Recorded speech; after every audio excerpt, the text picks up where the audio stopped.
Taste of Dragons Gaming Podcast. We eat sandwiches and play games. Taste of Dragons Gaming Podcast. A podcast for everyone's day.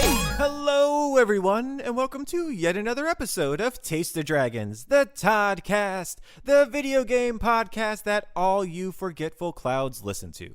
And this week, Joe and Hassel become legendary with Pokémon.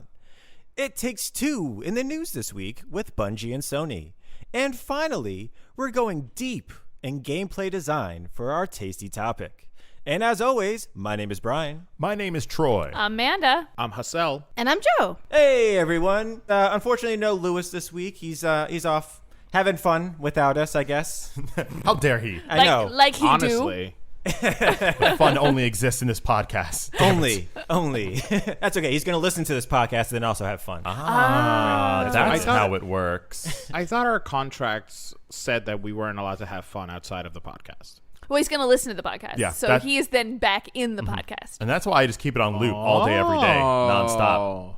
And actually, see? our contract stipulates you can only have fun to further the podcast that you can talk about. Yes. So that's what it is. Gotcha. See, Yeah. you guys are ahead of the game. I've just been miserable outside of the podcast. Content or it didn't happen, man. But let's start with a question this week, everyone. All right, hit us. And our question this week actually comes from me. My question is, if you could get a job in the gaming industry, what would you like to be doing? Like, what would your job be in it? Ooh. Fun. How broad can gaming be? Gaming is a very broad subject. It's whatever facilitates your job. And in game development. Yes, game development, or even in the marketing of it, or any stage of gaming. All right, I know I don't want to be a programmer. I don't have that. I don't have that mindset or skill to be able to have the patience to do that beautiful work. Okay. So I'm probably going to be somewhere in the performance or story world. Okay. I don't even know if I'd be a writer, because I want to be like the person that the writer gives their script to and says, "How's this?" You don't want to be a voice actor? That's not... Like I said, I was going to be either in the performance or the story, or like the story development. If I was in story development, I would be like, "Hey, this is pretty good. What if this and this happened?" And then give it back to the writer. so he can flesh it out for you. Yeah, I'm like a second pair of eyes. So you want to be the executive? Yes. That's what you're saying. Ooh, yeah. You want to Give come me in that at the executive. 11th hour and be like, what if we change this entirely? You want to get paid millions of dollars in stock options to do nothing. I got it. Hey, not nothing. I go, I don't know, try more spiders. Here you go. Boom. I believe the term that Troy's looking for is story editor. Oh, okay. Thank you. Okay. Okay. Thank I like you, it. Hassel. I appreciate that. Yeah. And as far as acting is concerned, man, that's like that would be an actual dream job, to be able to do like a voice acting mocap thing for a video game. So that's not even like hyperbole. That's like I'm gonna try to make that happen one day. All right. I have a further question. Would you be open to all mocap? Like, what if it's sports mocap? All mocap. Yes. Ooh. Every single Rocket League sports mocap. Sports mocap, animal mocap. I'll be a plate. I don't know, inanimate object mocap. I'll take it. I don't care. I think you would be a very good like candelabra. Like, I think you could like Thank you. put your arms up great. Thank you. Yes. You can be my guest any day, Brian. Thank you. I think for myself, I would actually just like to be not like the showrunner of it, but I'd like to have like gameplay design like decisions. Like, hey, what do you think about this? Oh, I think that'd be really great. Because I do understand like programming. I understand a bunch of different elements of it. So I know like this isn't feasible. I mean, it'd be great if we could do it, but that's not feasible. So actually, I would love to do that. Like, I'd be like a gameplay designer. Like, let's go with that. I think that'd be pretty cool. Game designer. Love it. For me, I think I think I would probably want to write. Yeah? I think that's I've kind of like written just like short story, like, I've done a lot of kind of like my own stories here and there, like just writing. And I would love to be in charge of something that just people get to enjoy. That would be super awesome. This is working out. Hassel, you write the script. I will edit it. This is how it's going to work. Here, let's give it a trial. Go ahead. Hand your story over to me. Okay. So Thanks. there's this cat. Hold on, I'm gonna stop you right there. Not sad enough. Hand it back. Got it. Okay, gotcha. Okay, can I try it again? Yeah, one more time, please. Okay, so there's a sad cat. Now we're talking. So this cat's grandmother. Go on. So this cat is actually dead but doesn't know it. Oh, it's the Sixth Sense, but with cats. Exactly. It's actually the 9 lives of cats. I scratch dead people. Okay, I have a really specific thing that I want to do. Hit us up. Which is why I would like to work for Wizards of the Coast. And then Okay. I specifically want to be a realms lorologist. Yes. Which is just like the idea of when they're like, hey, did this happen? I can be like, yes, that did happen. I want to Man. have like a library of books, and I want to be that obnoxious person that they're like, yeah, we were thinking that the orcs could invade Perclaban. And we're like, no, they would never invade Perclaban because actually they did that in the 2nd century and it didn't work out very well. And they're very good friends with the second king's brother's cousin. His name is...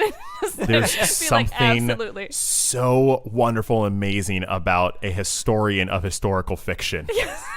Like, that is such a good title. I want it so bad. Those are actual positions, by the way, in Yeah. a lot of different, as I'm Yeah. sure you know. In most TV series, there's that person that's just like, hey, what happened at this point? Or, like they hand them the script and just like, no, that completely contradicts season 2. Like, what are you doing? Yeah. The continuity I want it- police. Yeah. I want it Yes. to be me. I want it to be me. Yeah, but no, I like- specifically for Wizards of the Coast because I want it to be about Forgotten Realms. So, Some D&D stuff. so if anyone from Wizards of the Coast is listening to this podcast, drop me a line. I mean, just like I might have some free time. She knows it all. I do. Trust me. I don't, but I do. I would. would. Yeah, Amanda remembers the Forgotten Realms. Yeah, That's how good she is. everyone else forgets, but like That's I got it. That's her mission in this world. Yeah. To make them the unforgotten realms. The remembered realms. I can't remember to move my clothing from the washer to the dryer, but if you want to know all of the death gods, right here in my head. Done. Oh no! Sorry. Do you have clothes in the washer? Yeah, I have clothes in the washer. This podcast went from fictional to real quick. Oh no! Okay, all right. Got to set a reminder. Okay. What about you, Joe? I think I would like to be on the marketing end, actually. I think I'd like to be the person who either edits videos or edits content, creates content for video games, getting their words out there. And I like weird. So I would like to do like the Adult Swim version of things, like take the most odd shot of nothing in a game and then pop some text on it and then just be Yeah. like, here, take a look at this. Isn't it cool? Yeah, it is. You want to play this game? Yeah, I know. I do too. I think that's noble because I feel like gaming, out of the major entertainment things, movies and TV shows and music, is like the hardest to sell because it's an interactive medium that you give a trailer that's only visual. So I love marketers, and I could definitely see how you could get in there and give a really fun new way of how to. But I don't feel explain like a game. I feel like that's a good idea because I don't feel like anyone goes weird with it. I was like, Right. look, You have to. like pressing the A button? Ooh, look at that A button. Look at that A button. Here's the guy's shorts. He's wearing a sword. Right? You do know those people. They're called Devolver Digital. Oh yeah. Oh, you know what? Yeah, I think they're you're so right. weird. I think that's exactly where I want to work. That's You're where right. you gotta work. That's Yeah. literally the marketing video game team that I Yep. want to work with because they always do something weird during everything, and I'm always like in awe. like I'm shocked at first because I'm like, how are they doing this? This is the most insane. And then within a minute or two, I'm like, this is everything. I will watch you do everything. You just keep talking, keep moving through your office where you've got zombies or people like with chainsaws. I don't know what's happening, but I love everything about it, and I'm gonna remember all the games that you talk about. They do the no ideas are bad ideas mantra. Yes. Everything that you say, we will do. If you have not seen a Devolver digital convention or conference, just Google it, Oh, YouTube God, it, yeah. watch the first 30 seconds. You'll understand what we're talking about. Yeah, Yes. it'll take no time at all. and literally any of them, from their very first Yeah. one to their newest one, they're all weird. They're all their great brand of weird that we have come to expect every year. So, All right, that's, so- I want to work in marketing. Yep. So we have writing, we have story editing, we have a historian, we have game design, and we have marketing. Who's going to build this game? Who's programming this? No way. Who's programming it? Lewis, Okay. I mean, he's not facto here, programmer. so- I don't care. He's got to do it. I'm just saying, A Perfect Night is a game that should be made. Oh, Just yeah, saying. yeah, You're not yeah. wrong. I feel like that. I feel like that game. First of all, needs a good. We need art. We need art for this game. Okay, we do need an artist. I'm just saying, if for our listeners at home, if you haven't listened to 2 episodes ago, so episode number, you should go back and listen to Hassel's explanation of A Perfect Night, the video game that we will one day make. Yes. That broke our hearts. It did. It's the perfect idea. That simultaneously gave you so much hope, but then It's broke been your 2 hearts podcasts inevitably. since then, and I'm still recovering. We are. I still have doctor's bills from that. Oh yeah, just send them over to Hassel at witcher.tech. I'll take care of them. for you. I feel like it's gonna bounce. I don't know. Something about it just feels like it's gonna bounce. That's an excellent question, Brian. Thank you. Yeah, I was like, it was one of those things I was thinking about it, and especially with our tasty topic later on. I was like, hey, I wonder what we would all do. That'd be pretty cool. So yeah, I'm glad you guys. I liked your answers. Thank you guys for entertaining me and entertaining the listeners as well. Are you not entertained? But now let's get into our first topic, which is Joe and Hassel. What are you playing this week? Oh, it's finally here. The legends have begun. Arceus has come out. Pokemon Arceus Legend. Dun, dun, dun. It's amazing. It's That's what so I'm playing. good. It's so good.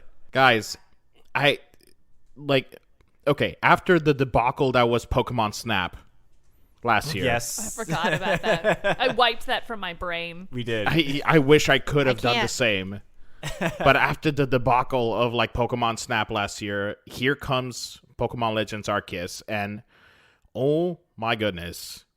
This game, okay, so I will start off by saying it's not as open world as I wanted it to be, but it's very close. Okay.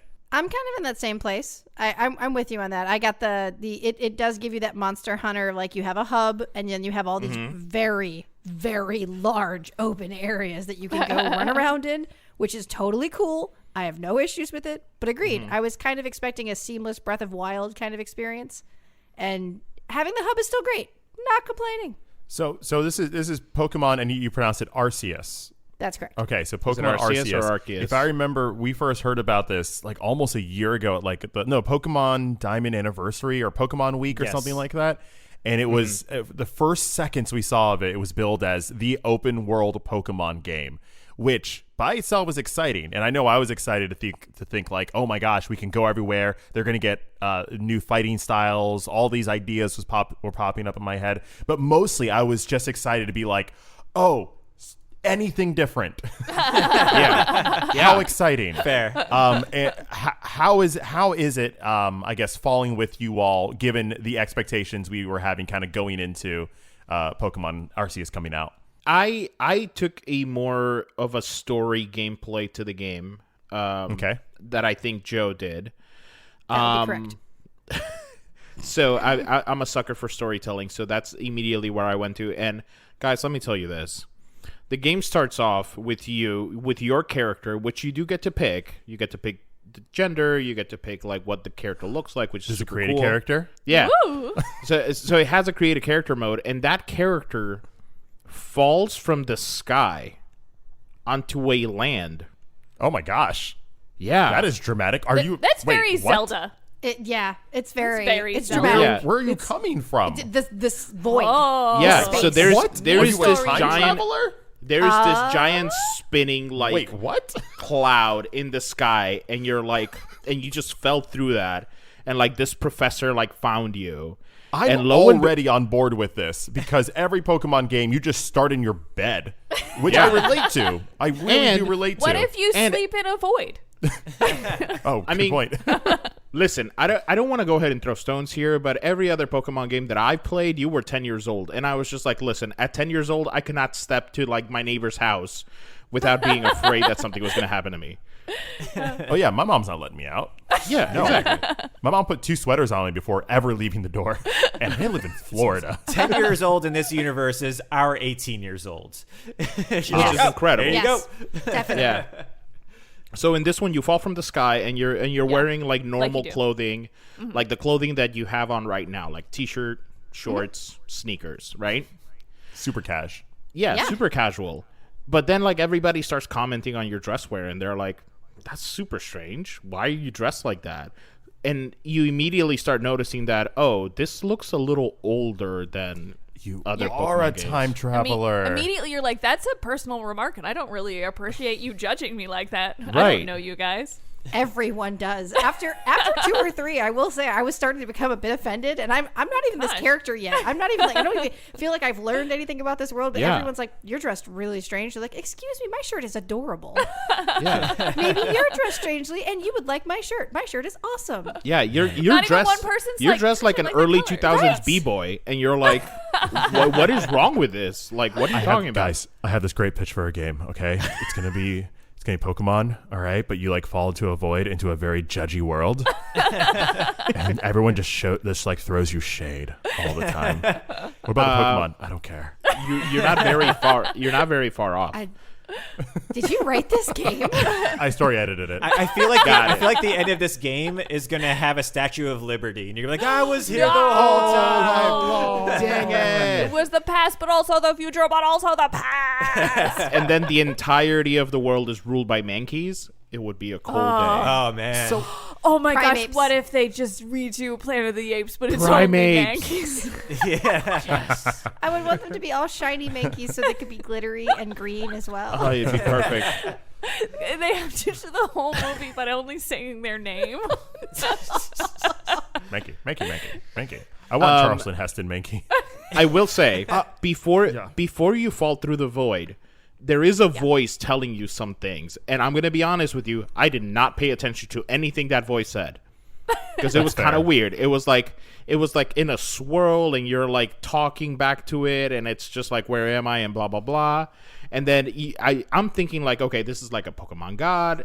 And then when you fall to the ground, like they introduce you to the deity of like Shino, I think it's called. And they're like, oh yeah, the great mighty Shino and blah, blah, blah. And guess what? This god gave you a cell phone. A really dumb-looking cell phone. What is this game? Wait, what? Is You this get isekai. I was gonna say, You is this an basically isekai? just got isekai. That's what happened to you you died and you were Yeah. reborn in another world with your cell with your cell phone. Yeah.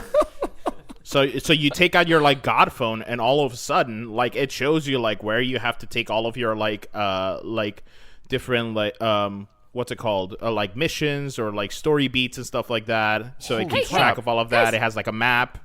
Guys, Link had a tablet, so I guess you could have a cell phone. Link did have a He tablet. had a tablet, just a straight up tablet. And then you would show it, and people were just like, cool, magic, whatever. They're like a secret Sheikah stone. Slate. So instead of a Yeah. Sheikah Slate, it's a Pokemon pad. Or is Right. it an actual cell phone? It's a cell phone. It's a cell phone. It's a cell phone. Like it's Do a you- cell phone with a really dope looking thing on the back of it. You slip your hand through Yeah. and hold on to it Ooh. with. Yeah, like they gave you some cool pop up stuff. How's you- the Wi-Fi in the Shinor? Real good. It's real good. It's real good because Cell everywhere you service go, is you're On connected. point. Yeah. So you're a literal god. If I dropped into like, I don't know when this is taking place, but like Roman Feudal times Japan. or something, and I had a cell phone, That this still is that, works. That's it. That Yeah. still Let me ask you a works? question, I'll- Troy. I'm feel How are like you that going to cell charge phone would it? Get you stoned in Or a different killed. place. Yeah. Yeah, like Murdered. you would be murdered as like you would be burned as a heretic for knowing information, or you'd have to hide Yeah. it. In this That's world, why you need the Pokemon to guard Right, you. right. Create an army. I will say I had the most amazing time with the opening of the game. So like much like Hassel, it's not that I wasn't paying attention to whatever the void was saying. I was reading it and going, I just don't care. I want to move on. I just want to see the Pokemon. I just want to move on, please. And we get to the point where you move on, and then you start meeting characters who you're finding out in this game. This is the first time that anyone in this village that you ended up in is interacting with Pokemon, and a lot of them have a lot of Oh. anxiousness about it. Oh. One Yeah, person they who's one of the people in the crew that you're going to kind of meet, he basically straight up tells you at one point, it's terrifying that this Pikachu can have lightning come out of it and fire. I mean, that's Fair. scary, right? And as I read that, I was like, it is. I agree. He's also really cute, so I want him on my team. Can I have him? I want him. You don't want him. You're afraid of him. Give him to me. See, this is kind of like an origin story. Yes, Like kind people of. aren't Definitely is, even yeah. running around with Pokemon yet, There's some people that and are. you're here to ruin all of that. Yeah.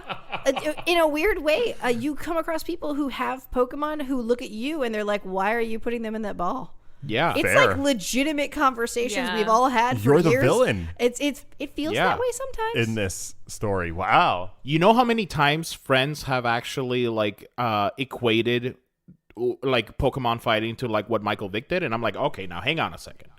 Like that's not neither here nor there. But like, yeah, I'm not making any money off of this. exactly. Okay, key difference. This also Well- isn't real life, so that's the main difference. Exactly. It's fake. So did they fix any of the social commentary things that we've noticed in previous games? Like the fact what? that like you will fight a 5-year-old child and then beat them and then steal their money, or the fact that you can't fight anyone more than once for some reason. So thus far in the game, I have Hassel and I, as he had explained, he has played lots more of the story than I have. If you have ever listened to any of our other episodes about how I play Pokemon games, I tend to just get lost and catch Pokemon, and I don't care about the story. The story ports that I have seen, there is no fighting other people almost at all.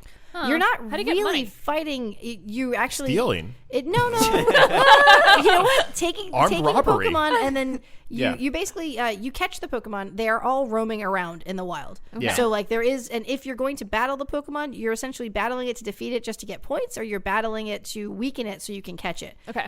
The idea of the throwing the ball at it to catch it, no matter what stage of the battle you're at, no matter whether you battle it or not, you could play the whole game pretty much pacifist if you wanted to, just to collect the Pokemon, and then you could just release them if you wanted to. You get money, or you can get money in multiple ways. One of the ways to do it, to be a pacifist and not really do anything like fighting of almost any kind, you could just catch the Pokemon and release them immediately. They'll give you bags of dust, or they'll give you bags of things when they run off. They'll be like, "Hey, it left something behind for you because you let it go," and then you can go sell that item. Oh, okay. I okay. haven't done any of that, like selling the items part of things yet, but you can easily just make money doing that. So kind of like in olden days, if you went and found some animals, maybe you get some feathers and some fur, bring them back, sell them for whatever you can, or make something out of them. Maybe because they're crafting in that. So there the is crafting crafting. aspect is Yeah. really fun. There's some crafting involved. This is fascinating to me because the idea that it's taking place before all of the classic tropes of Pokemon, which is collecting them, battling, having gyms, going to cities where everyone is just talking about how they own Pokemon. There's Pokemon in the city doing things. They're working.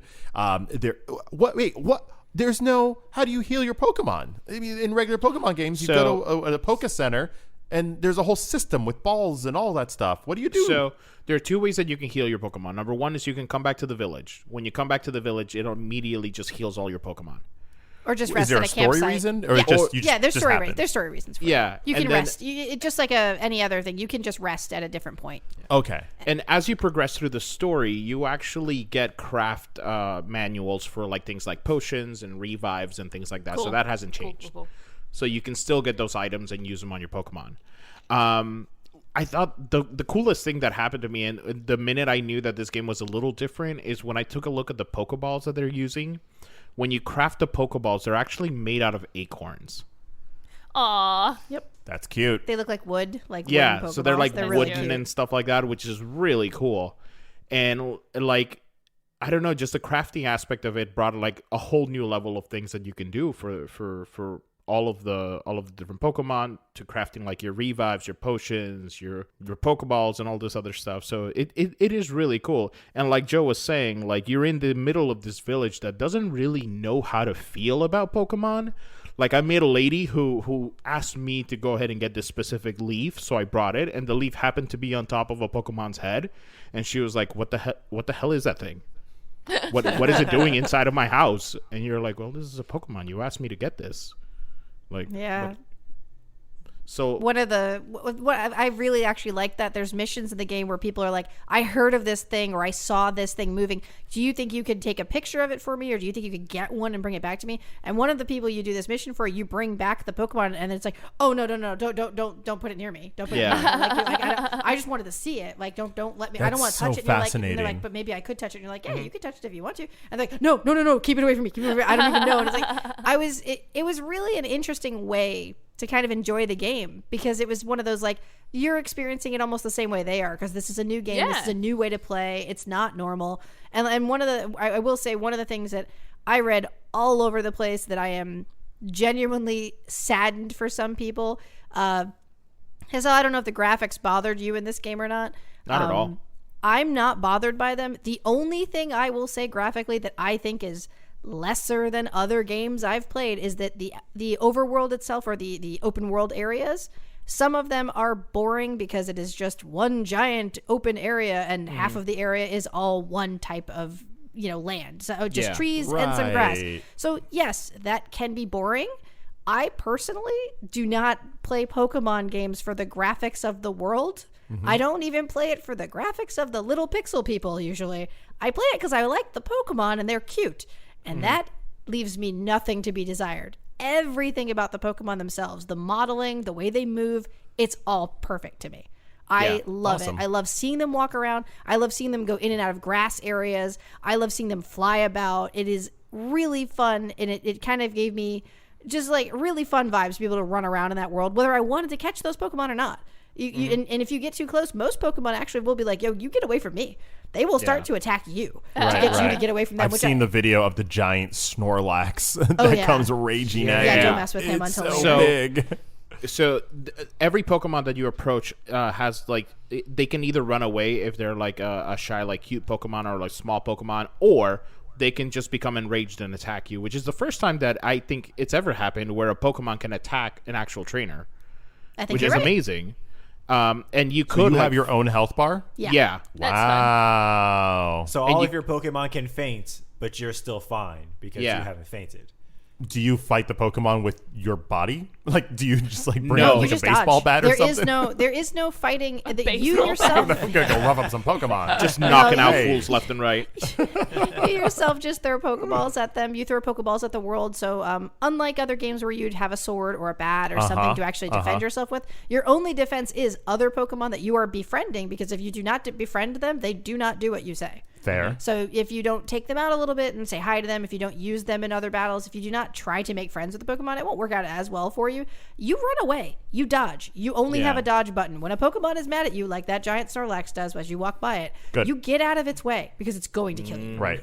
It'll be a very different game if they gave you a sword. The other thing that I found fascinating is while you're battling Pokemon, if you get too close to the battle, you get hurt as well.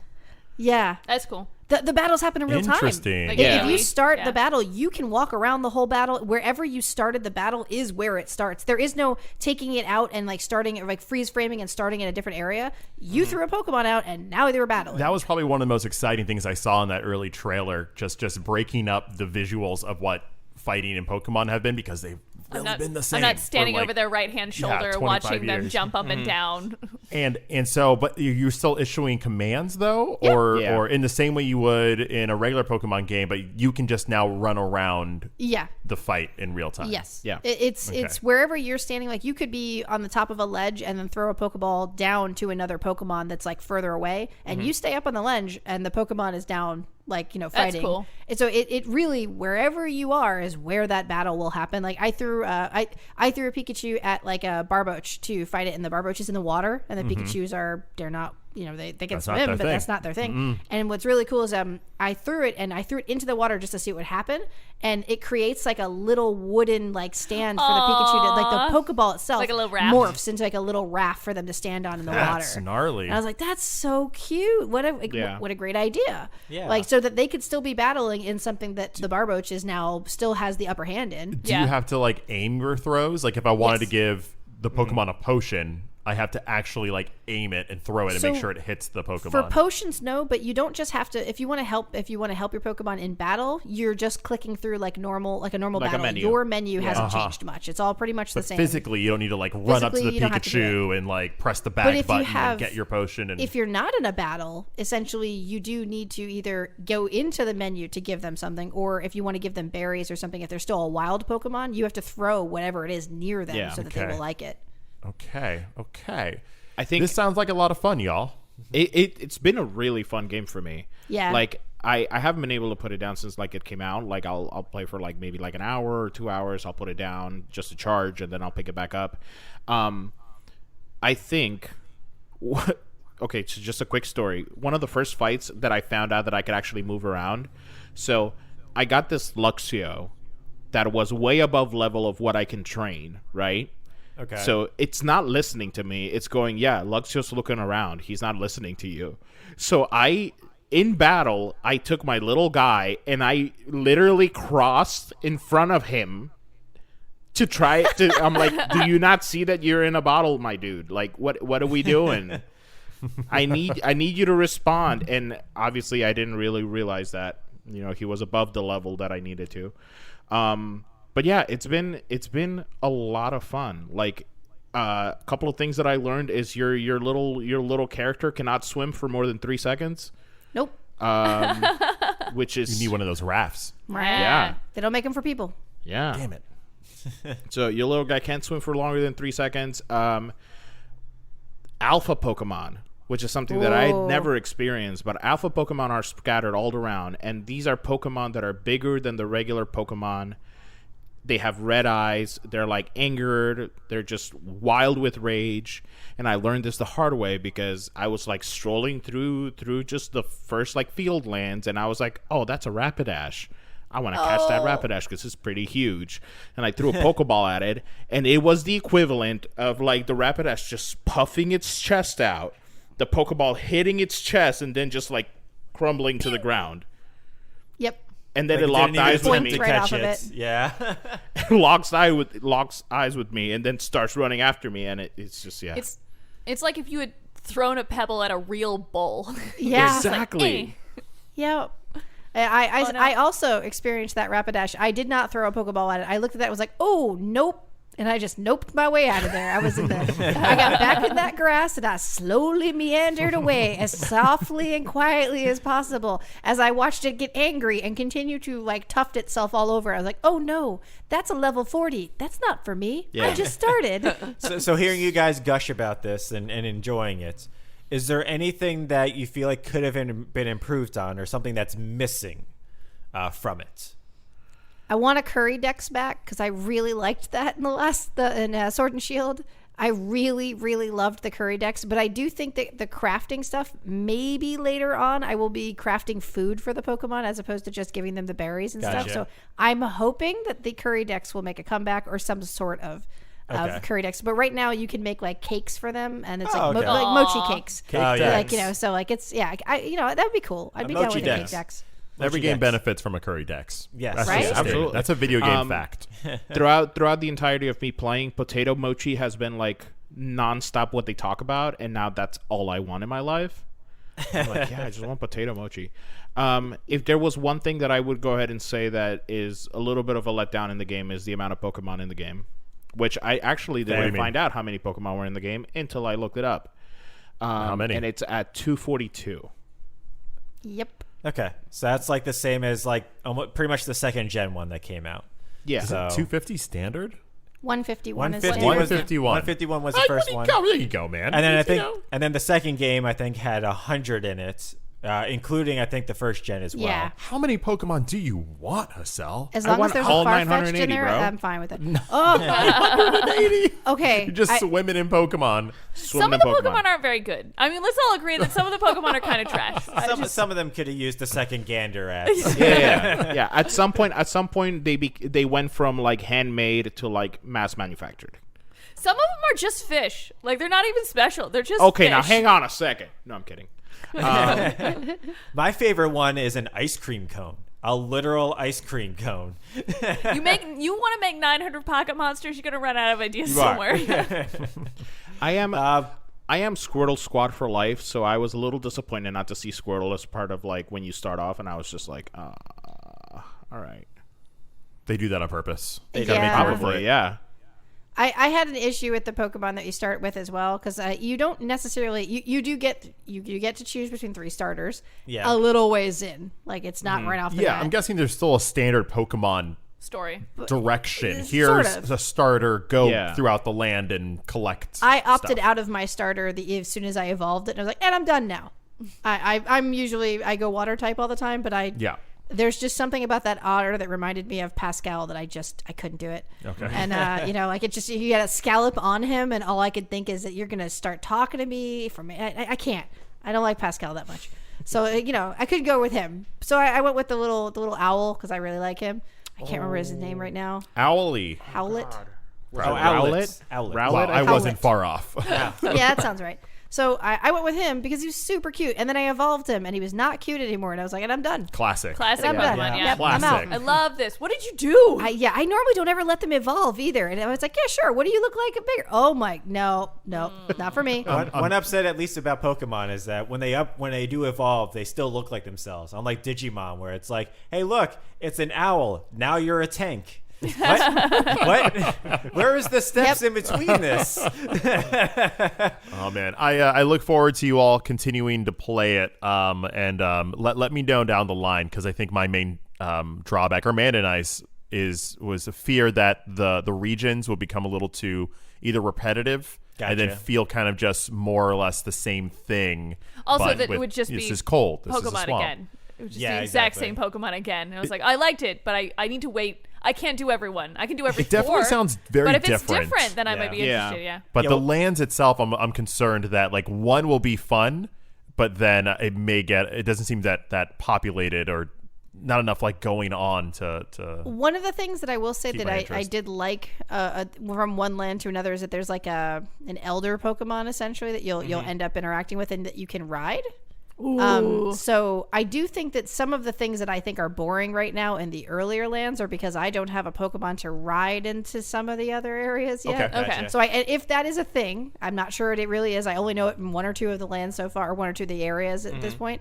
If that is a thing, it opens up possibilities in the earlier areas that are really Oh. awesome that will make them Yeah. far less well, boring there you looking. go. Okay. But we'll Look, see. I got nothing but applause for Game Freaks for making this, because they're a company who has made a business off of making as little bit of change as they can over their series of games, and You this mean is such a FIFA? radical department. Okay, they're second place compared to FIFA. And this is such a radical departure that even though right now it does seem like it definitely seems like the first of a new type of series, I am curious to see if this is going to be just spin-off Pokemon, or if they can make this into what Pokemon becomes. Yeah. Yeah, that'd be cool. I would love that. Yeah, it's interesting for a game that's about evolving. The game hasn't. Okay. In their defense, they have made iterative changes. Yes. No, no, All absolutely, of them. absolutely, Yeah, it is, the base is the same. But Exactly. So we'll definitely, when you guys finish it, let us know what your sandwich score is. Yes. We definitely we'll go back to this. Yeah. We'll circle You around. gave us a couple bites. Yes, We'll wait definitely. to hear the full thing. Absolutely. So thank you guys for sharing that with us. And very now welcome. let's get into our news this week.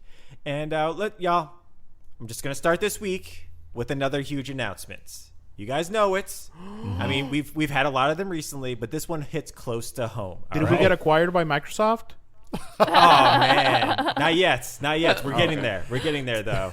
But no, that's right. It Takes Two has been optioned for a movie and TV series. There it is. Yes. Former Dragon of the Week, Joseph Fares, has partnered with production company DJ2 Entertainment to bring multi-award-winning It Takes Two to the big and small screen. Please put him in it. Just please put that him guy in it. please. I mean, this is great. He's already a filmmaker. That's He like is. his jam. Yeah. So this Yeah. is literally bringing his worlds together. Exactly. He started off as a film director. That's what he started Yeah. out as. And then he was like, oh, games are just longer movies. Let's do this. And this is probably his most popular game yet. I Yes. do think the absolute sheer wondrous childhood fun that is the game will not translate to a movie, but I do think that it could be a good movie or TV show. I think yeah. it would be cute. I think I might enjoy it, but like I definitely don't think I'll enjoy it in the same way that I enjoyed playing It's the game. been a long time since I've seen Honey, I Shrunk the Kids. It's about time we Yeah. have another. We got shrunk type genre. I'm just going to put this out there. I'm very happy about this news, but I do not ever want to watch what happened to that elephant happen again. It's going to be gruesome. You know And that, what? like, in the game, it was already so hard to keep playing after that Yeah. part. And that was already filmed kind of like a movie. So maybe it'll be better if it happens again, and I have no option to choose to continue. Yeah, I fast forward. Also, I don't know if this is going to be like a CGI movie or if they're going to go live action or a combination. I don't want to see that Book of Love in any more definition That's what I was than going I to say. already Hang on am. a second. Yeah. That's a gross dude. That dude that created it, make him Dr. Hakim. Because I Maybe? feel okay. So Oh, the he other would way be they fun could, as Dr. would be Hakim. very yeah, fun. the other way that this could go about it though is that this could still be in the same universe, but not follow the same family. Maybe it's Oh, just yeah. Dr. Hakim helping with something else type of situation. Wait. I don't, you know. What Maybe is I don't Dr. know. Hakim's practice license, please? I don't quite trust that guy's I'm a methods. talking book. What do you want? What if it's What more Dr. verification do you need? Yeah. What if it's Dr. Hakim's origin story and we find out that he was a real doctor that got transfixed into a book? Yeah. By some squirrels. Yeah, for malpractice. For malpractice. Yes. Oh man, but yeah, it's gonna be interesting. I want to see what they're gonna do with this, or Yeah. if it's gonna progress to anything. Because we've had a lot of these types of announcements Yeah. before in the past, and nothing has happened with them. I love seeing video games transcend. Exactly. Oh, yeah. Get into other mediums, y'all. And now on to the other big news this week. Another big studio has been gobbled up by an even bigger fish in the ocean. Nom, nom, nom, nom, nom, nom, nom. Sony has bought Destiny developer Bungie for $3.6 billion, yes, with a B, dollars. And this is an interesting move because, you know, Bungie was once a part of Microsoft. Right. Before pretty much is what built Microsoft. Exactly. They made the Halos. Yeah, they made the Halos before separating from him and then being bought up by Activision. Before that's once, right. and that's when they I that's when forgot they about developed that. Destiny and everything. Yeah, yeah. Before once again breaking free, and now onto Sony. So you know they say nothing's going to change, but you know it's interesting that they've just gone from like I don't know from like different parent to parents. Like it's interesting. They're just they're searching for the perfect fit, and I That's feel right. like Perfect fit. I mean Sony is like the Cinderella slipper for Yeah, their. Yeah, I maybe. like that. Yeah. I like that. I like that analogy. Thank Yeah. I like that I hope for- analogy better than the foster kid one, where it's just Yeah, like going I from agree. family to I family. agree. Oh gosh. but this isn't just a partnership. This is ownership. Oh, this is yes. Right. This is, Right. So they're not breaking away. No, not at all. And actually, I think what is also interesting about this is they're not going to be under Sony Games. They're not going to be under PlayStation Studios. They're actually Right. going to be under Sony Interactive Entertainment, which to me feels like this is going to be much more about movies and TV, about Right. their IP versus their games That's that great. they produced. I think Sony has a really good track record of working with companies after they've acquired them. Insomniac was a good one of those. Yes. Santa Monica Studio with God of War. Like they do own them, but like they are definitely like go do your thing.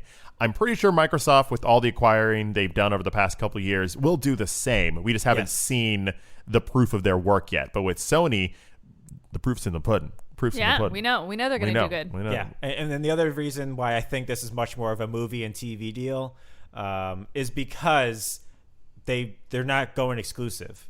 All the stuff that they were releasing is still going to be released on everything. It's not going to be PlayStation Right. exclusive. And I mean, yet. Yes. Yeah, Everyone I'm in keeps that saying place. that, and I was like, yeah, but Destiny 3 may not come out for the Microsoft. I think this is a smart buy because it's giving Sony some leverage Yes. to make sure that Microsoft doesn't carte blanche make the next Call of Duty just Microsoft. Like Yeah. there's some business where it's like, all right, if you're going to take away, this game that Overwatch for all platforms, and maybe no one gets See, Destiny, which is I- also a huge franchise. I don't know. I look at it in a totally different way. I don't think it has anything to do with specifically games themselves. It has to do with the live service of games. Totally. Something that Sony has Yeah. not been overly great about. So I feel like for them it's not even Destiny itself. It's just the idea that this is a company that was able to literally like carve what some sorts like Oh, they launched the live Yeah. service the game. live service game And they're thing. still So- doing tremendously well. right, Yes. and they've made tons of mistakes, and they've also been able to come back from them and make things better and better. So I feel like for Sony, I don't even know if it's a matter of like this is of like shots fired back at Microsoft or anything. Right, like right. It's just more like I think they saw a need for something that they've been severely lacking in properly, and then this just probably really was like this is kind of perfect. This is a company that can be the arm of our live service that we need, and if Destiny needs to be that arm, so be it. And Destiny definitely had some type of kinship with Sony even from the get-go. Like Yes. I think Oh, they yeah. got some of their DLC or like special packs released way before Microsoft got their content. Stuff that never even released on Xbox Yeah. or PC. They had entire like dungeons that Right. that were only for Sony specific weapons you could Yeah. only get So there- on there- PlayStation. There's been some flirting Yes. here and there, Absolutely. you know, Yes. over the past few years. Were Nice to see it any- become a real thing. Were any of y'all desensitized by the number? By, like, Oh, the totally. amount? Billion Yeah, means whatever. nothing to me anymore. Yeah. Right? It's You might as interesting. well have said lollipops. Like, I've what's been like, what's well, okay. money even at this point? Because it's like 3.8 billion. Pfft, all right. Yeah, it's post pandemic, man. Money doesn't make sense. Time doesn't make sense. We're just existing at this point. Don't This ask is why I play questions. so many Yeah. video games. It's the only thing that makes sense The only anymore. thing that makes sense. For me, I blame inflation. Personally, Yeah, we just had a $67.5 billion like acquisition like last week. So this one Yes. that goes for 3.8, I'm like, oh, okay.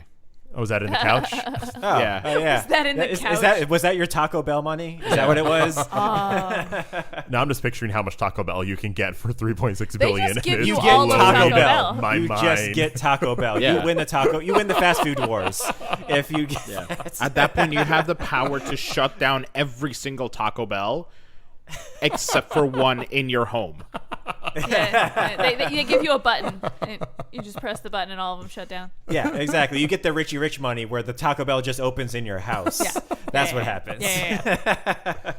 Yeah. But now let's move on to the final bit of news this week.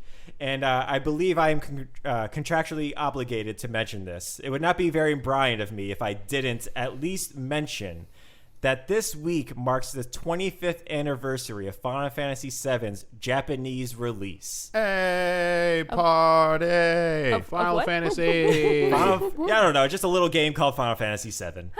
You know, that thing. And to mark the occasion, though, Square Enix released that they will be talking about Final Fantasy Remake Part 2 later on this year. Ooh. I'm sure they probably had plans to release news of it today, or, this week on the actual day it was released, but they were probably just like, things got pushed back because of other things going on in the world. I love the wording of that. Hey, everybody. Thank you. To commemorate the 25th year anniversary of Final Fantasy VII, we are here to tell you exclusively that we will be talking about it this year. Later. Not now. Not right now. Happy anniversary. Yes, Maybe. exactly. And if you're a long time listener, Wait, you did 25 years? 25 years. Okay, I just realized what that means Yeah, in our personal I'm lives. getting to that. Because if you are a long time listener, heck, if you're a recent listener, I'm a sucker for all things Final Fantasy VII. And I'll be definitely covering this, the American release of this later on this year, more intensely, while also realizing how old I am, that this game that shaped me is now old enough to rent a car. Oh my A gosh. car, everyone. Yeah. I could like party with this with Yes. this game. And then also still be like, oh no, this is age appropriate. We're partying and it's not even that awkward. Yeah. Let's get a drink. Let's do some rounds. My goodness, 25. I was in 7th grade when I played that game. Yeah. Wow. It's insane how it's like, oh yeah, 25 years. 25 years. I may have gotten it a no. year after it came out, though. So just saying, Brian. Just saying, maybe some of us aren't as far along. I feel like I drank out of the wrong cup in the Holy Grail. Like, I feel like I am rapidly aging and just going up. You have chosen. No, you know what? No. Boy. Let's be proud. We were there, Brian. We were there ground one. It's because of us gamers sitting around this table that got it to this 25 year. I didn't play that game. Shh, it's fine. It's fine. Okay. You're there with me Okay, in spirit. okay, no, hang on a second. Technically, I was there day one as well. I rented the game from Blockbuster and only played it once. Didn't really get what was going on, and didn't play it again for 5 days until I had to give it back.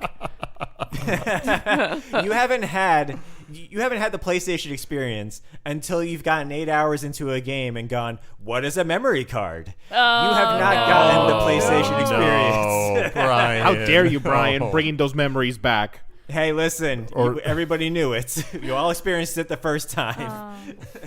Especially because your parents bought it for you, not knowing what a memory card is, and neither did you. I'm almost yes. positive my parents still don't know what a memory card is. Probably not. No. Yeah. Nope. So y'all, I can't believe it. It's amazing. So yeah, we'll definitely get to it later. But thank you so much for taking that trip down memory lane and experiencing that with us. But that will do it all for our news this week. And now on to our tasty topic.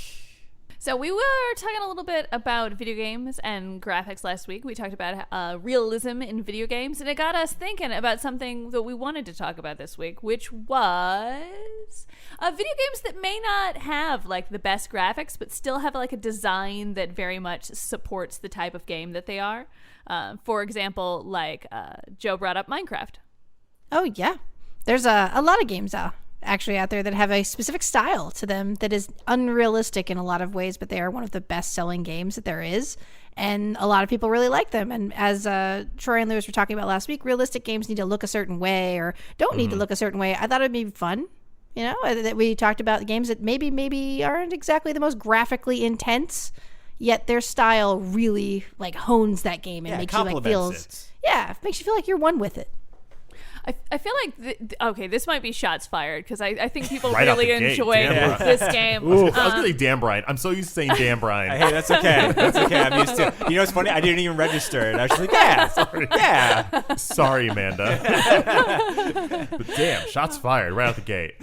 I really enjoy farming sims, and when I saw the first few pictures of Stardew Valley, I'm like, I'm not gonna like this because I don't like 8-bit. Okay, I've said this before. 8-bit graphics can be gorgeous and mind-blowing, but generally speaking, if there's like 6 pixels and that's your main character, you lose my interest very quickly. Yeah. And I think it might have been either Troy or a friend of our podcast that was like, hey, you should check this out. That was Brian. That was me. That was me. So technically, yes, a friend of the podcast. Friend of It our was podcast. friend of the Close podcast. friend. Check this out. To the point that he bought it for us Oh, you I did. bought it for you guys for our wedding. for a wedding gift. Yeah. We got married, got home from our like mini honeymoon, and then it was in our inbox. It was. So, but I did sit down to play it, and I immediately got like sucked into the world. It's such a good game, and the mechanics are so awesome, and they do such a good job with the characters. And I do think that the art style really lends into the game. I think that it benefits from the way that it looks in a way that I underappreciated when I first saw it, and I admit that now. But I guess I would say Stardew Valley. I like it. Yeah, because mine's much the same type of thing. Mine, but though, is Terraria. Oh yeah, It's very exact same thing. Very 8-bit, but it's a side-scrolling type of up and down type of thing. And so I'm not usually a fan of those types of games. Stardew Valley at least has like it's a game world you can traverse, and there is like X and Y coordinates and everything. Yeah. Like you actually do traverse a land, where in this really is just left and right, up and down. There's no depth to it. So I didn't really check it out when it first came out. I remember I got it in like a bundle during like a humble bundle type of thing, and I never played it. I put it in my Steam library, and I was like, all right, maybe, but it's not my type of game. And then once 1.0 came out, or whatever it was, where they were like, all right, this is the final release of it, I was like, all right, let me check it out. And the gameplay in it lends itself so well to that type of art style, to that type of gameplay. I can't imagine this actually having depth to it. Yeah. Because it just wouldn't be the same game at all. And what they did with their game design and what their game style is something you couldn't do in any way else. You really could not play this game the same way if it was realism or if it was a first person shooter. Like it just is something that can only be done the way that it was done. And so I love Terraria because of that. That's just something I did not think I would love, just like with you with Stardew Valley, completely won me over with how good the gameplay was.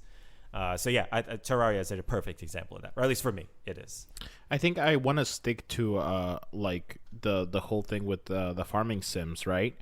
When I was younger, and I had my first PlayStation, I was really into like games like Gran Turismo and like Metal Gear Solid and stuff like that, right?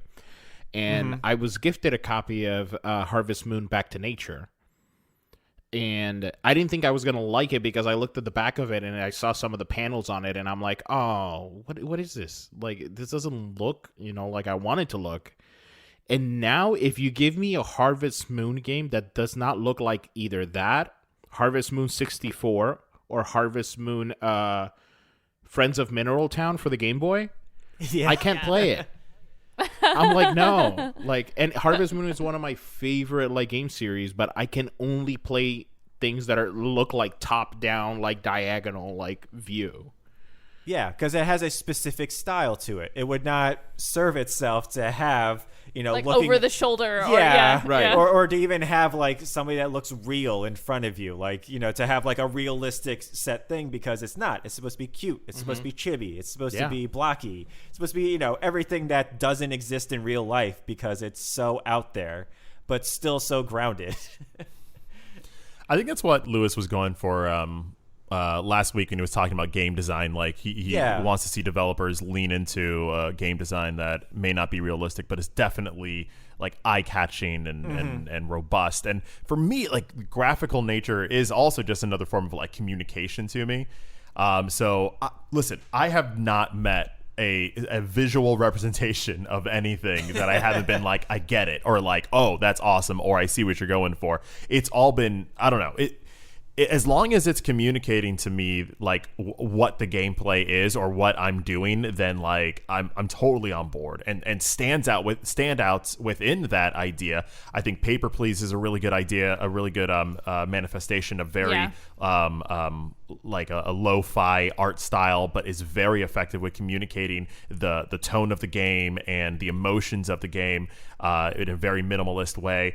I think with as we were talking about Final Fantasy VII, pretty much having 3 different art styles, some one amazing with the cutscene, breathtaking, and others even like so poor even for its time. Like even like the blocky 3D animations, if you were comparing it to other games around that time, whether it's Mario 64 or Ocarina of Time, were not great. No. But I think that's his hand. Is that a hand or a weapon? I don't know. Let's make his hand a gun, because whatever. It's still a block. It doesn't matter. Like. Yeah, it's not going to make a difference. And so I think maybe because I cut my teeth on Final Fantasy VII, I have just become very accepting of all different types of graphics. When it comes to realistic graphics, I will say that I do have like a communication rule when I'm playing a realistic game like Last of Us or even Skyrim when it first came out, where it's like, can I understand? Is the animation of their lips good enough, or the animation of their faces good enough that I can understand everything they're saying without subtitles? And sometimes I can't. Like if there's multiple people talking, I'm like, well, who is that? Or I'm not able to make out every single word, because I when I listen, I'm very much like eye communication, lip reading, and also hearing. Like I use the whole package. So if I lose one of those senses, then I'm just not effectively getting everything they're saying in the way that I That's take things. actually so interesting, because I feel like I'm both I'm the opposite of you in both regards. Like I feel like I am so art driven when it comes to video games. Like 90% of the reason I buy a game is if it looks like something I want to look at for a long period of time. Yeah. Which is why I have such a hard time with games that have like minimalist or, like you said, like a lo-fi graphic style. I'm like, psh, does it have cute cats and witches in it? I don't care. But then I'm strangely on the opposite side when it comes to like realism in video games. Is like, I play B video games. Like I play smaller studios doing realistic graphics, so I just don't pay any attention to where their lips are. I just I can just like, so that's weird that I both have such a high standard in video games, but then such a low standard in lip reading. That's called balance. Yeah. Whoa. You out here. One of my favorite things was when you guys were doing We Love Indies, and you guys played this game that was like, it was done in chapters, and all of the assets were either free assets or like pre-bought assets that did not mix with one another. And you guys were like going through almost like a play. It was almost like a poem between every single scene.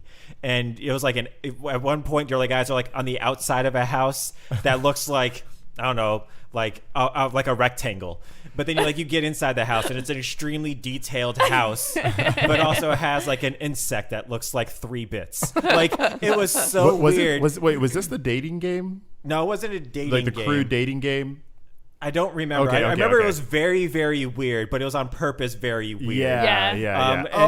Amanda, you hated that. Yeah, Amanda hated it. It was during that time where I was just bringing like really experimental games. You were. And I was like, let's check this out. It was so bad. But Troy was having such a blast because he's like, no, this is this guy's vision. This is what I'm playing his vision. I gotta and see Amanda's this through. over here like, no, this is just bad. It was bad. That game was like playing. It was like playing something that was on at like 3:30 in the morning on Adult Swim. Not even Adult Swim. I don't know what this is. That was I on don't know what's public. happening. That was on public cable.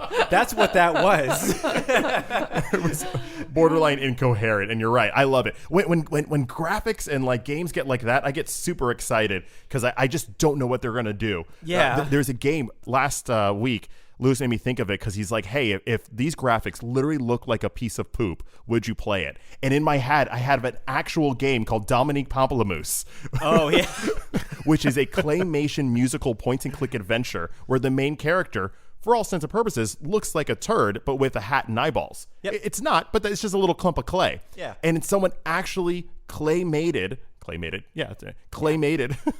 this game by themselves, little bit by little bit. It's a word. Don't worry about it. I'm pretty sure. Stop I'm motion? pretty sure. Yeah, with clay. With clay. And I found that amazing. So does it look like a Tim Burton, like, is it The Nightmare Before Christmas? No. But that's one person like there making this thing happen. And it's remarkable that it's one of the best games I've played in the past 10 years. Easily.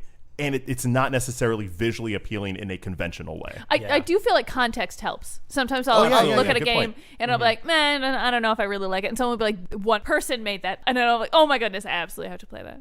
Yeah. Right. I think context is a big point. And I think that is it. Like, were they going for this? Yeah. Exactly. Or even if they were just like, hey, I'm not an artist, but I did literally everything else, and the music's amazing, and I was like, okay, I just know I have to get over myself, and then I will probably enjoy this we want anyway. developers to be amazing writers, programmers, directors, musicians, Story graphic editors. artists, balance story everything, editors, marketers, Realms lorists. historians for historical fictions. I think the opposite is true too. Like, just as an example, like if I get a game that doesn't necessarily look very good, and then I research it and it had like 5,000 people working on it, I'm like, really? No one was like, maybe not. Did all of you work on a different triangle on this person and didn't check your work? Listen, I think about that a lot of times when I'm playing the Assassin's Creed games. One of my favorite franchises. But man, are there some dumb animated moments? Oh yeah. It's in that game. funny you bring that one up, actually. So, like, some fun stats for you guys that might be interesting. So, some of the top-selling games, according to the MPD, last year: Minecraft, Animal Crossing: New Horizons, Ooh. NBA 2K22, Assassin's Creed Valhalla, 2 of the Call of Duty games, Back 4 Blood, Super Smash Brothers, Madden NFL, Pokemon Brilliant Diamond and Pearl. So there's a lot of different art styles on that list of AAA games that were sold, that were the best-selling games. And then here's some of the indie games that were kind of fun to hear. Stardew Valley. Yep. Still Celeste, going strong? Yep. Undertale, Hollow Knight, Dead Cells, Entered the Gungeon, and Cuphead. Entered the Gungeon. Gungeon, that's right. Yeah.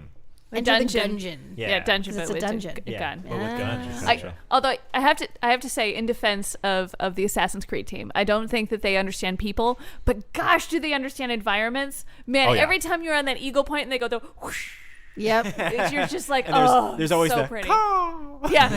There's always a bird. Always a bird. But a lot of those games have very unique art styles. Even the ones that are that are AAA games, especially when you look at things like Animal Crossing and Minecraft, there's not a whole heck of a lot of realism in either of those games. I really liked that Cuphead's on the list for indie games because I feel like that has a very unique design. Oh my gosh. And I cannot imagine that game looking any other way. Right. Like it's just the style is just so it's part of the gameplay. It really is. Absolutely. Like I feel like you should be forced to watch a documentary about the game after you play it. Like after the the Cuphead? credits, like the hour-long Yeah. documentary on it just plays, and it's like, no, you my can't gosh. exit the game until you watch all hours. It should see be the what they've credits. done. The documentary should be the part of the credits. Like the credits are rolling and that's what's playing. 'Cause There are some gorgeous hand-drawn indie. yeah. I'm a sucker for hand-drawn indies. # follow our Twitter.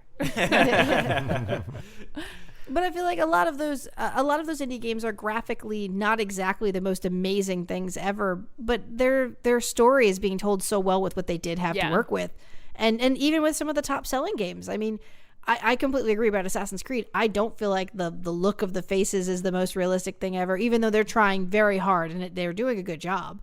It's just I'm in the boat the man is in. I don't really care about what their lips are doing usually. I'm not even really paying attention to what they're talking because I leave subtitles on purpose so I could have the volume down very low on the TV because I'm usually listening to something else while I'm playing a video game. So I don't necessarily care if things match up quite perfectly, but I do really like when the environments look really nice and match well with the characters playing in them. Yeah. And I feel like a lot of the more realistic games that are on this list, they do that very well. The NBA games, a lot of the sports games do a good job, I think, of meshing the environment that they're in with the characters themselves.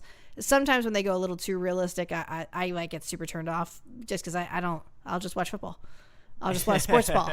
I think there's something there because, like, a lot of sports games, that's mainly the only thing that they change in the entire game, right? It's the graphics. It's the look of the game. Their whole thing is getting you to feel like you are part of the experience. Make you feel like you're there.